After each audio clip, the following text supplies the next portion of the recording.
Item 1A, Seaman Lane right of way.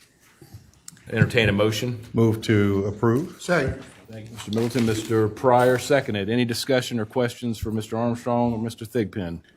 We have been working very progressively on this issue in my district, so I think we're ready to move forward. Anybody else? All those in favor, please signify by saying aye. Aye. Any opposed? Ayes have it. That concludes that special meeting, Mr. Chairman.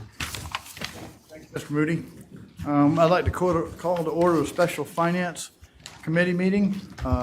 Item number 1, resolution, D-Day resolution, Mr. Kobrovsky, actually first request to adopt. Move to approve. Second. All in favor say aye. Aye. Opposed? The ayes have it. Thank you. Ms. Kobrovsky, would you read it for us? I'd be honored. A resolution of Charleston County Council commemorating the 79th anniversary of D-Day.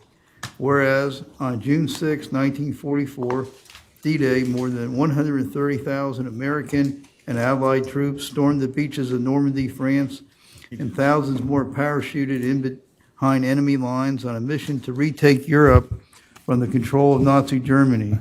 And whereas on the night before the attack, General Dwight D. Eisenhower issued a message to the Allied forces stating, quote, "The eyes of the world are upon you.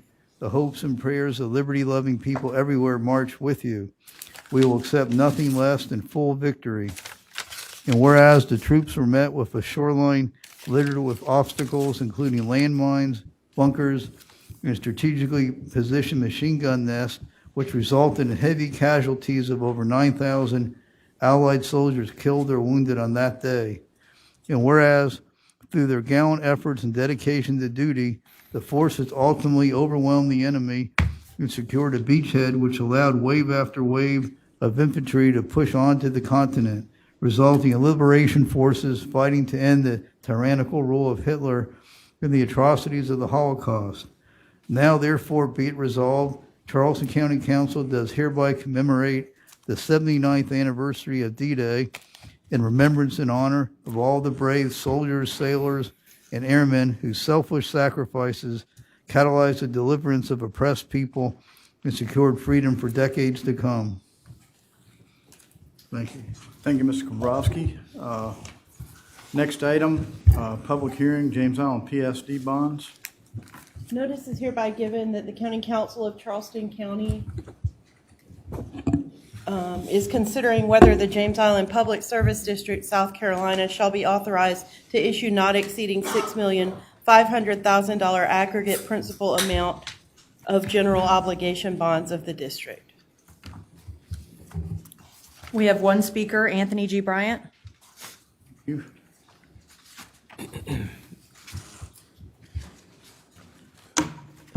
Anthony G. Bryant, President, Bryant Group, Inc. I established in 1993.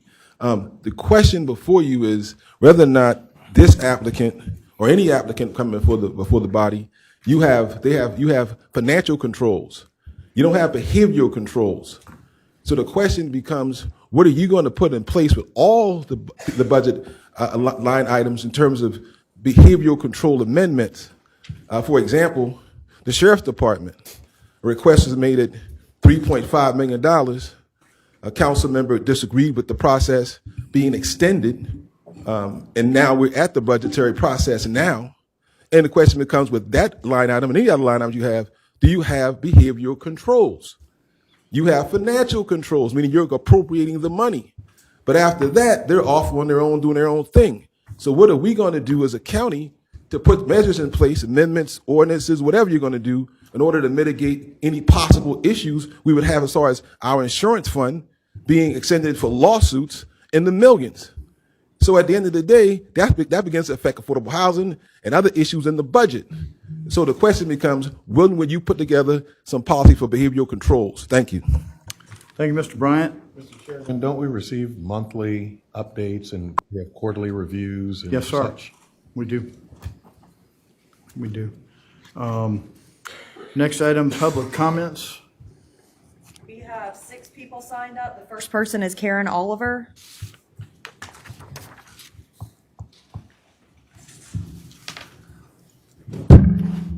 giving honor to the Most High God, because you should open your meetings with an introduction to the Most High God. Now, I'm doing it. I come before you asking you to reevaluate and investigate your appointments to the CCHRA board. That is the Charleston County Housing Redevelopment Authority. The board members there have passed a resolution and the bylaws that would allow them not to speak to the residents or their own constituents. Now, what kind of people would vote not to hear their own residents speak about their own concerns? These are the people that you approve and appointed to be on the board. Sandino Moses, when he was confronted with his own words, he lied, and his next move was to go to the board and con them into passing this bylaw where they would not allow the elderly, disabled, and families to speak to them. Now, what kind of witchcraft is that?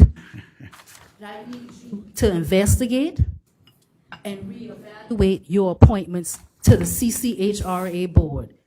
Those are vulnerable adults, and you are accountable to make sure that they are being heard.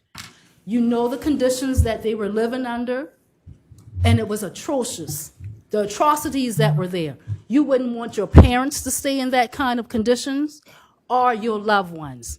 Now, you're telling me that it's all right to have a chairman of the board lie, and then when he's confronted with his own words, so he will not be held accountable, go and con the other board members?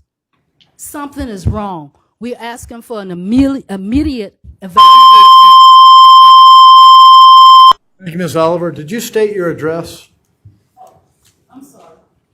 I don't know if my mic was still on or not when I was talking, but it's 1945 Ghana, Ghana Street, like in Africa, the country of Africa. Hallelujah. Johns Island. And Mr. Boykin, let me tell you, welcome to the board, but Anna Johnson didn't listen to me on her when she was that 1 week before the election. And God said no to her. So don't let him tell you no. Listen. Mr. Bryant, followed by Diamond Curry. I won't be attending the 20th meeting because we're talking about the Drug Enforcement Administration. We're talking about Schedule I drugs running rampant in our community for 50 years and the impact it has had on black people. I'm not running for anything. I'm not running for president. I'm not running for nothing. Congressman, city council, nothing. The impact of Schedule I DEA has been destructive. The Narcotics and Dangerous Drugs Information Reporting Filing System, let's get the reporting filing system, has nothing as a slave manifest from 1970 to now. And therefore, that's what I'm working on, in mitigating marijuana as a Schedule I drug. Because that's stopping a lot of African-American men from going in the military, getting good jobs or whatever, because that's on their record. And I hope that we can work on in the county to look at dealing with Schedule I as an issue. Now, the other Schedule Is, I mean, hey, if you're consuming the world amount of drugs in America, we consume more drugs in America than anybody in the world. So how can we talk about the border and all the addicts in America? So as far as I'm concerned, I don't care who's on the border is right in my neighborhood. Throughout the whole community for 50 years of my life, I had to deal with people in my community being wrongfully accused of crimes they didn't commit. Some are sitting in prison right now. Some they didn't even do because of Schedule I perceptions. Young African-American goes to the door of somebody's house. He's a thug. He's a gang member. That lays connotations and stereotypical perceptions for years on young brothers that's being shot and being hurt throughout this whole country for simply just being black. Did we overcome? I don't know if we overcame. Somebody overcame. I know I didn't. We can sing it, but have we really overcome is the question. And Schedule I drugs starts with ending that question. Thank you very much. Diamond Curry, followed by Betty Neerman. Good evening. My name is Diamond Curry at 4501 Mixon Avenue. I'm coming today because earlier this year, County Council authorized $75 million in funding for the 526 completion project. I speak on behalf of thousands of us that we really like to see you all work with the State Infrastructure Bank to get that other $75 million committed so we can move on to the next step. So we'd encourage you all to keep moving along with this process. Thank you. Thank you. Betty Neerman, Anthony Greer.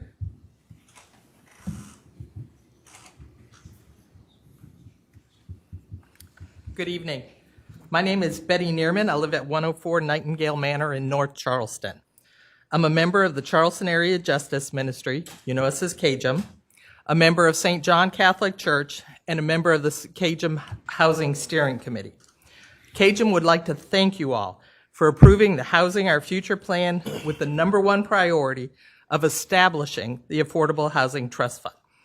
I would like to ask that members of CAJM present tonight to stand with me while I speak. We are encouraged that you have selected to use the South Carolina Community Loan Fund as it has worked with the Greenville Housing Fund in creating numerous homes in that region. We understand the ability to use the accommodation tax revenue will provide a portion of the recurring revenue that is needed to solve the housing crisis we are in. We ask that you supplement the A-tax revenue with remaining ARPA funds the county has. We have shared previously other municipalities and counties around the country that have used ARPA funds for affordable housing.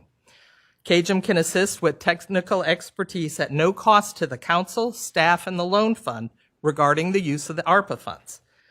We agree with council members Honeycutt and Sass that the housing crisis is a regional issue, not just a Charleston County one.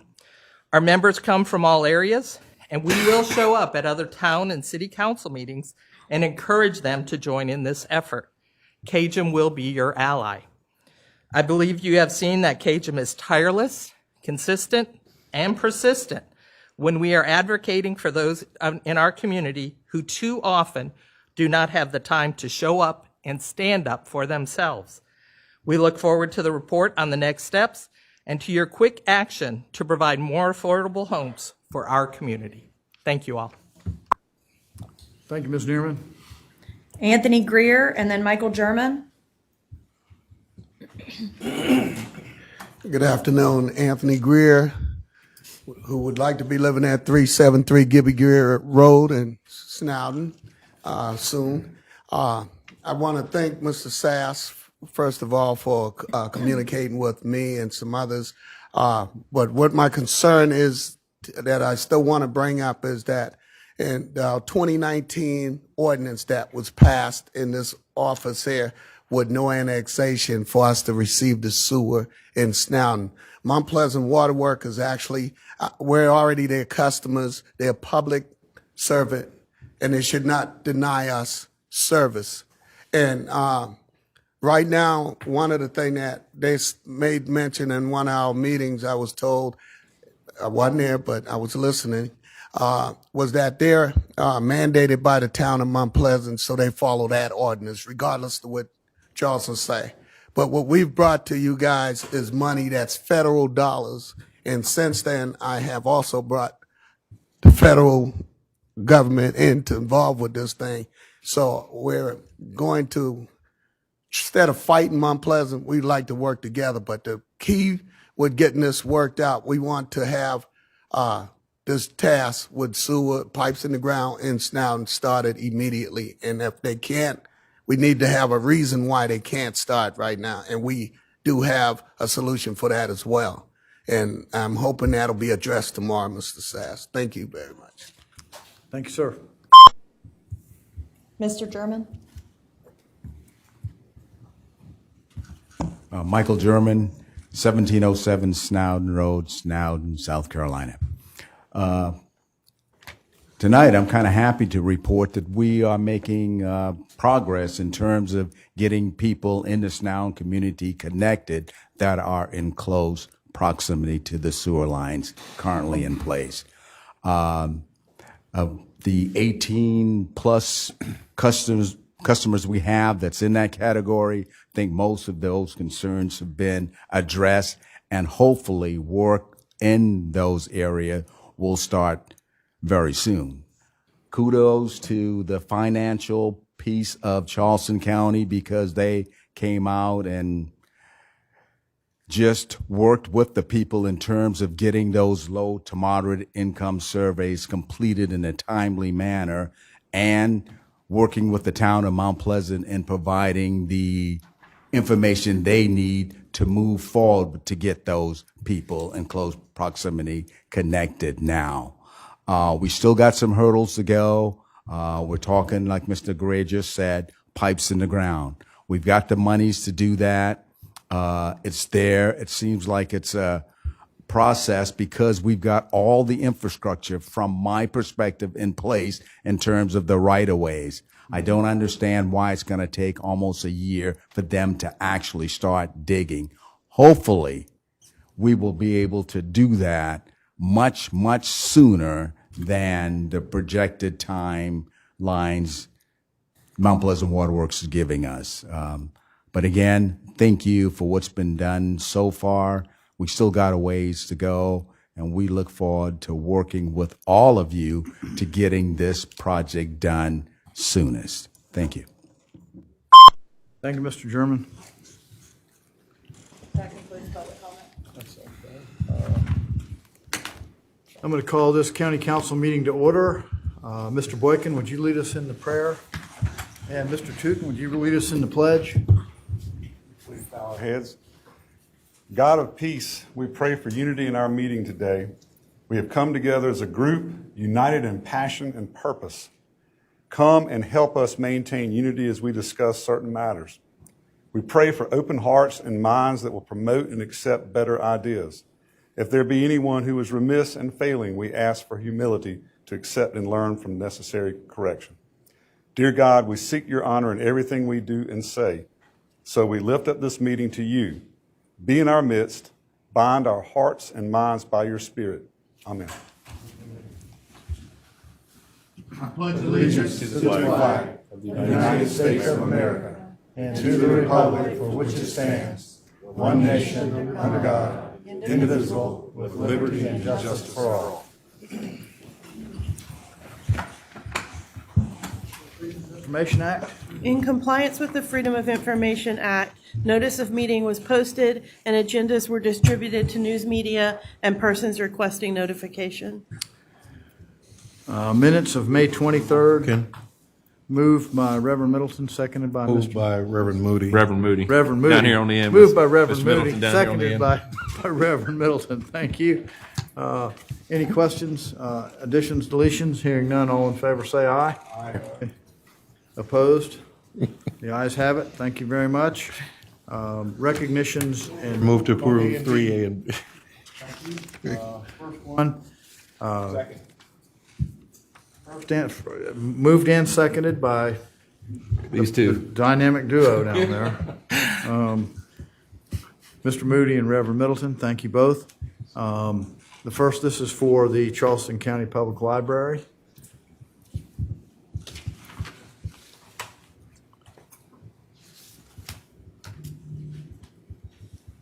Support Center. Thank you. All right. Good evening. My name is Sarah Glass, president of the American Institute of Architects Charleston chapter. The American Institute of Architects, the AIA, was founded in 1857. It's an international professional organization working to achieve higher standards of practice for architects. The AIA holds awards programs to recognize exemplary projects with exemplary owners dedicated to design excellence. Awards are quite competitive. They are a high honor within the profession.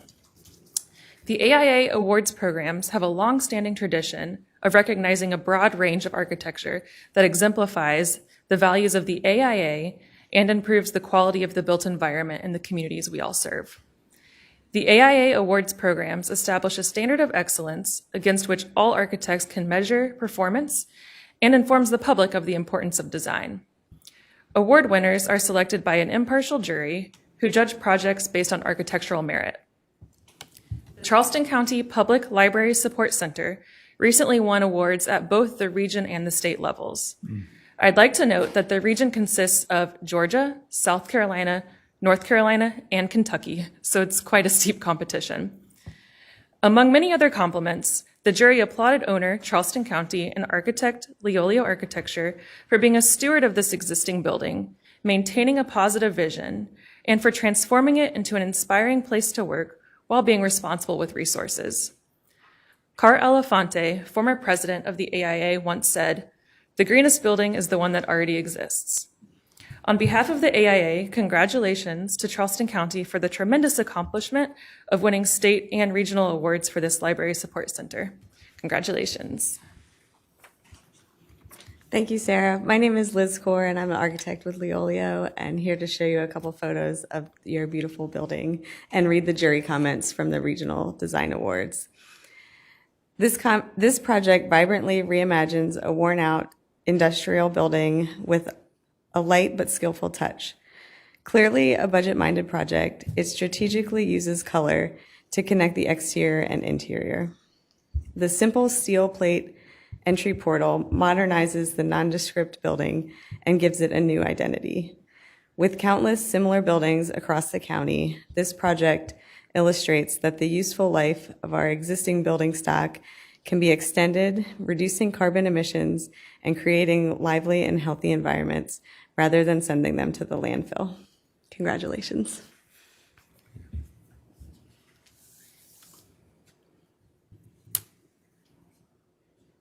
Do we need to get somebody to come down here? If they come. Yo. Go through that gate.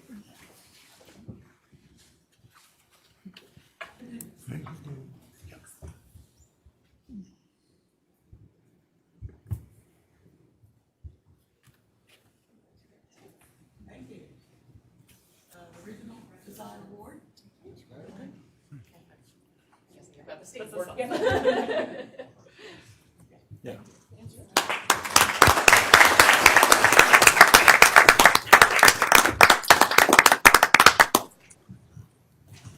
Great job. Thank y'all. It looks great.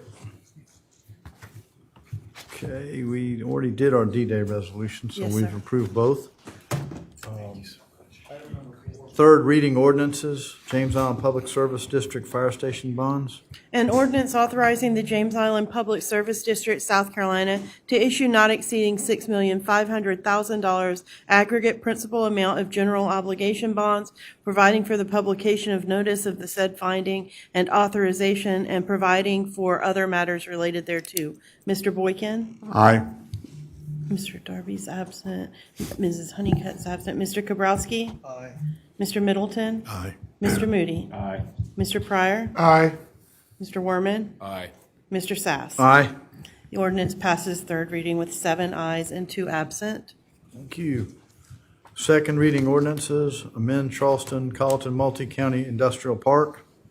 An ordinance to further amend the agreement for development of a joint county industrial park by and between Charleston County, South Carolina, and Colleton County, South Carolina, providing for the development of a jointly owned and operated industrial business park so as to update the status of certain property in Charleston County with respect to the joint county industrial park, with the right to amend up to third reading. Mr. Boykin? Aye.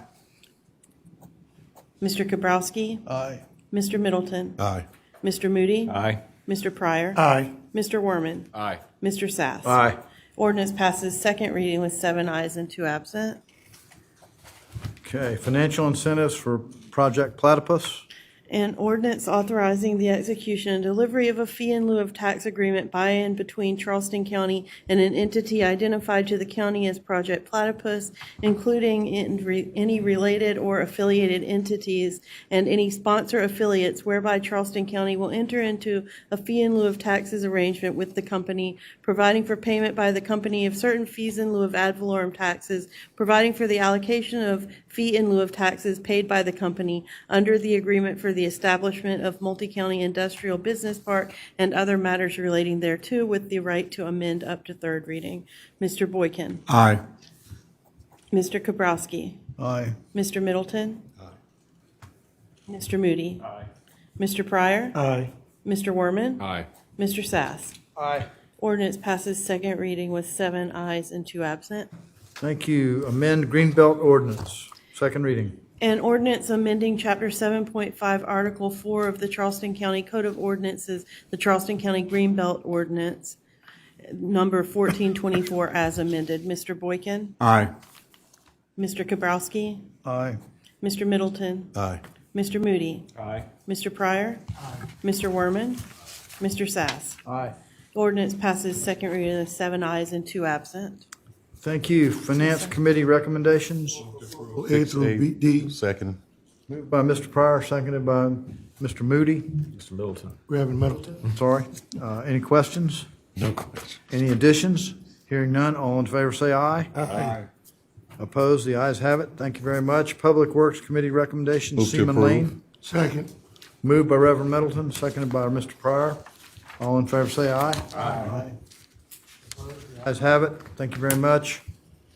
Council comments, Mr. Werman. Nothing from me tonight, Mr. Chairman. Thank you. Nothing tonight. Mr. Boykin. Nothing for me tonight, sir. Reverend Middleton. Nothing at all? Mr. Moody. I'm not going to say anything. Mr. Krabrowski. Well, I do have something to say. I say it was a great honor to commemorate the D-Day invasion. And it's hard to believe with the passing of time, and honestly believe it was the greatest generation of Americans that ever lived, and it was because of the sacrifices they made that we're living in freedom today and defeated. And in my mind, this was the greatest battle of good against evil in the history of the world, and we were on the right side, and we prevailed and destroyed evil. In the passage of time, in 1995, it was 28 years ago, I was on the Charleston County School Board, and I organized and initiated the 50th anniversary of victory in Europe. And we had a parade down Coleman Boulevard and culminated in Patriots Point, and Strom Thurmond was there and spoke, and saw a different part of him. He was a parachutist, and he recounted that, and he liberated a concentration camp. And the other thing I remember, there were hundreds of World War II veterans lining the roads then. And for tonight, I did my best to find World War II veterans to come. And in the passage of time, it's hard to believe from my father's generation, there's not many left. And I'd like to give one special shout out that I mentioned once before, a man who worked for me for almost 25 years, Billy Richmond. He was on the USS Augusta during the Normandy invasion, and he had the most time, and he was a veteran of D-Day. And after that, he was approached by President Truman and said that you can, the Marines, he was a Marine, they approached him and said, you can go home or you can be a bodyguard to President Truman. And he said that no, he'd rather be the bodyguard. He was on the USS Augusta when the bomb was dropped at Hiroshima, and he remembers giving the message, and as I said, he read it, as he shouldn't have, and the president gathered everybody around and said, everybody, you're going home. So I'd like to remember him on this day too. And for about 15 years, we had, when I was on the school board and afterwards, we had Memorial Day and Veterans Day on the Yorktown, and thousands of students were there, and we had World War II veterans and many D-Day veterans speak to the students. We even had a World War I veteran. We lined on Patriots Point from Coleman Boulevard to the Yorktown. We planted trees with the Congressional Medal of Honor recipients, and they planted them with children, and the children got plaques, and to my regret, those trees aren't there anymore. But we should always take an occasion to remember the sacrifices of those who came before us, my father included, and never forget the sacrifices and commemorate and honor those who did that for us. So to me, this was a great thing that we can commemorate that, and I'm glad we all did it unanimously, and this is what public bodies should do, so thank you. Thank you, sir. Ms. Ham, do you have anything? No, sir. Thank you. Thank you. I would like to say that I had the pleasure of attending a ceremony this weekend in McClellanville in honor of Mayor Rut Leland. and he's had 50 years of service in McClellanville, about 46 of them as mayor in a row. He was on council first. He's been there for 50 years. And it was well-attended, and the council was there. The town all turned out, and Councilmember Kobrovsky and I were there. And we're pleased to report we had a sighting of Councilmember Schweers, former Councilmember Schweers. He's alive and well. And we had a good time talking with him. So he said to send everybody his best. So thank you. We are adjourned. And thanks again.